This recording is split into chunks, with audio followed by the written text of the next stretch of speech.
सातगाव ग्रामविकास प्रतिष्ठान मुंबई परिवारातील संस्थाध्यक्ष जगन्नाथ लक्ष्मणराव मोरे यांच्या मातोश्रीचं दुःखद निधन झालंय. सुभद्रा लक्ष्मणराव मोरे यांचे बुधवारी रात्री 10 वाजता दुःखद निधन झालंय. वयाच्या 92व्या वर्षी त्यांनी अखेरचा श्वास घेतलाय. त्यांच्या राहत्या घरी गोराई चारकोप येथे त्यांची वृद्धापकाळाने प्राणज्योत माळवली. आज गुरुवार दिनांक 27 जून 2024 रोजी संध्याकाळी 4 वाजता खेड तालुक्यातील मिरले येथील स्मशानभूमीत त्यांच्यावरती अंत्यसंस्कार होणार आहेत. त्यांच्या जाण्याने मोरे कुटुंबियांवरती दुःखाचा डोंगर कोसळलाय.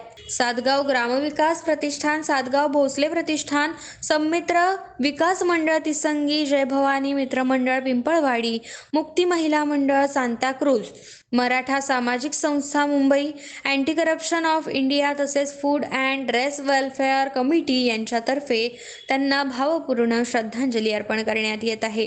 जगन्नाथ लक्ष्मणराव मोरे आणि भगवान लक्ष्मणराव मोरे यांच्या मातोश्री सुभद्रा लक्ष्मणराव मोरे यांना दीपवाहिनी परिवारातर्फे भावपूर्ण श्रद्धांजली.